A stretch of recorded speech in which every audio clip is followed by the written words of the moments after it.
കോട്ടയം എറണാകുളം ജില്ലകളെ ബന്ധിപ്പിക്കുന്ന പൂത്തോട്ടയിൽ വൻ ഗതാഗതക്കുരുക്ക്. പാലത്തിന്റെ മധ്യത്തിൽ കണ്ടെയ്നറും ടിപ്പർ ലോറിയും കൂട്ടിയിടിച്ചാണ് ഗതാഗതക്കുരുക്കിന് കാരണം. വാഹനങ്ങൾ പാലത്തിലൂടെ കടത്തിവിടുന്നില്ല. വിവരങ്ങളുമായി സഹിൻ ആന്റണിയാണ് ചേരുന്നത്. സഹിൻ, ഏതു രീതിയിലാണ് അവിടെ ഗതാഗതക്കുരുക്ക് രൂക്ഷമാകുന്നത് ഇപ്പോൾ?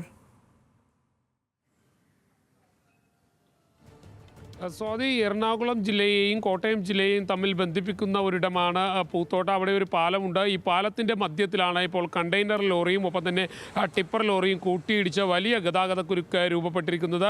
ഇന്ന് പുലർച്ചെ 4 മണിയോടെയായിരുന്നു ഈ അപകടമുണ്ടായത്. അപകടത്തിൽ ആർക്കും കാര്യമായി പരിക്കേറ്റില്ല. പക്ഷേ ഈ പാലത്തിൽ വലിയ ഗതാഗതക്കുരുക്ക് രൂപപ്പെട്ട് കഴിഞ്ഞിരിക്കുന്നു. അവിടെ നിന്നും യാത്ര ചെയ്യാനുള്ള ഏക മാർഗ്ഗമാണ് പൂത്തോട്ട പാലം എന്ന് പറയുന്നത്. കോട്ടയത്ത് നിന്ന് വരുന്നവർക്ക് എറണാകുളം ജില്ലയിലേക്ക് കടക്കാനും എറണാകുളം ജില്ലയിൽ നിന്ന് പോകുന്ന പൂത്തോട്ടയിലേക്ക് കടക്കാനുമുള്ള കോട്ടയത്തേക്ക് കടക്കാനുമുള്ള ഏക മാർഗമാണ് ഈ പൂത്തോട്ട പാലം. ആ പാലത്തിലാണ് വലിയ ഗതാഗതക്കുരുക്ക് രൂപപ്പെട്ടിരിക്കുന്നത്. അവിടെ നിന്നും ഈ കണ്ടെയ്നർ ലോറി മാറ്റുവാനുള്ള ശ്രമം, ക്രെയിൻ ഉപയോഗിച്ച് ലോറി മാറ്റാനുള്ള ശ്രമം നടത്തിയെങ്കിലും അത് പരാജയപ്പെട്ടിരിക്കുകയാണ്. ഇതുവരെയും ഈ വാഹനങ്ങൾ അവിടെ നിന്ന് മാറ്റാൻ കഴിഞ്ഞിട്ടില്ല. അതുകൊണ്ട് തന്നെ വലിയ ഗതാഗതക്കുരുക്ക് രൂപപ്പെട്ട് കഴിഞ്ഞിരിക്കുന്നു.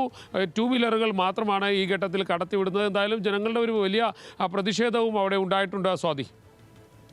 ശരി സഹിൻ.